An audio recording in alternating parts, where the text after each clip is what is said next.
যে ব্যক্তির সাথে আল্লাহ পাক ঝগড়া করবেন তারা হলো ওই সমস্ত মানুষগুলো যারা শ্রমিকদের কাছ থেকে পুরোপুরি কাজ আদায় করে নেয় আর শ্রমিকের টাকা পুরোপুরি আদায় করে দেয় না। নিজে কাজটা পুরোপুরি আদায় করে নেয় কিন্তু লেবারের পেমেন্ট দিতে গড়িমসি করে পুরোপুরি টাকাটা দিয়ে দেয় না। এই তিন শ্রেণীর মানুষের সাথে আল্লাহ পাক আমাদের দিন ঝগড়ায় লিপ্ত হবে। তাহলে হাদিস শরীফে আবার বলছি আনাবি হুরায়রা রাদিয়াল্লাহু তাআলা আনহু قال قال رسول الله صلى الله عليه وسلم وقال আবু হুরায়রা রাদিয়াল্লাহু তাআলা আনহু থেকে বর্ণিত তিনি বলেন বিশ্বনবী বলেছেন আল্লাহ পাক কিয়ামতের দিন তিন শ্রেণীর মানুষের বিরুদ্ধে মামলা করবেন। তিন শ্রেণীর মানুষের কাছ থেকে জবাবদিহি চাইবেন, কৈফিয়ত চাইবেন। এক শ্রেণীর মানুষ হলো তারা আল্লাহর নামে শপথ করে কোনো কাজ করবে বলে ওয়াদা দিয়েছিল কিন্তু পরবর্তীতে ওই কাজটা বিরাট না করে আল্লাহর সাথে কৃত ওয়াদা ভঙ্গ করেছে। দুই নাম্বার হলো ওই ব্যক্তির সাথে আল্লাহ পাক ঝগড়া লিপ্ত হবেন যারা স্বাধীন মানুষগুলোকে, দেশের মানুষগুলোকে টাকার বিনিময়ে অন্য দেশে পাচার করে দিয়ে টাকা ভোগ করেছিল। ওই মানুষগুলোর সাথে আল্লাহ পাক কিয়ামতের দিন ঝগড়া করবেন।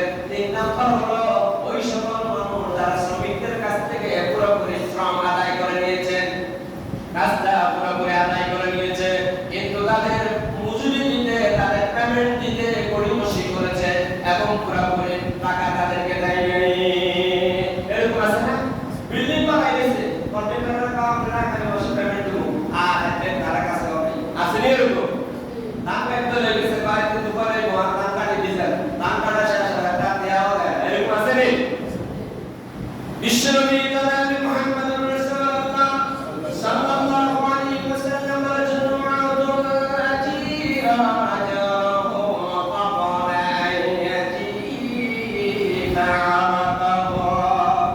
হযরত ইবনে ওমর রাদিয়াল্লাহু তাআলা আনহু থেকে বর্ণিত বিশ্বনবী বলেন ও আমার সাহাবীরা কিয়ামত পর্যন্ত যারা আমার উম্মত হবে তোমরা তাদেরকেও জানিয়ে দিও শ্রমিকের ঘাম শুকানোর আগে তাদের প্রাপ্যটা, তাদের প্রাপ্য অধিকারটা, তাদের টাকা পয়সাটা দিয়ে দিও।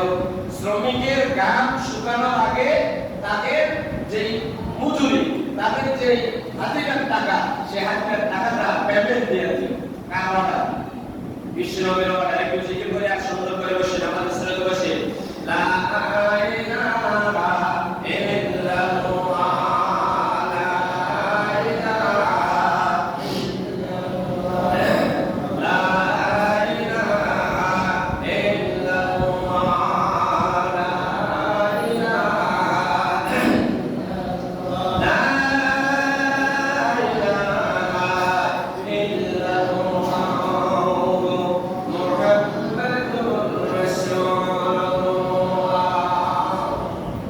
সাল্লাল্লাহু আলাইহি ওয়াসাল্লাম। তাহলে বিশ্বনবী জনাবে মুহাম্মদুর রাসূলুল্লাহ সাল্লাল্লাহু আলাইহি ওয়াসাল্লাম আরেকটি হাদিস শরীফে বললেন কাজ করা ভিক্ষা করার চাইতে উত্তম। কাজ করা কিসের চাইতে উত্তম? ভিক্ষা করার চাইতে উত্তম। আল্লাহর হাবিব সাল্লাল্লাহু আলাইহি ওয়াসাল্লামের কাছে একজন মানুষ যিনি কাজ করতে পারত এমন একজন লোক এসে হুজুরের কাছে ভিক্ষা চাইলেন। হুজুর তাকে ভিক্ষা দিলেন না, হুজুর তাকে 2টা টাকা দিলেন। 1 টাকা দিয়ে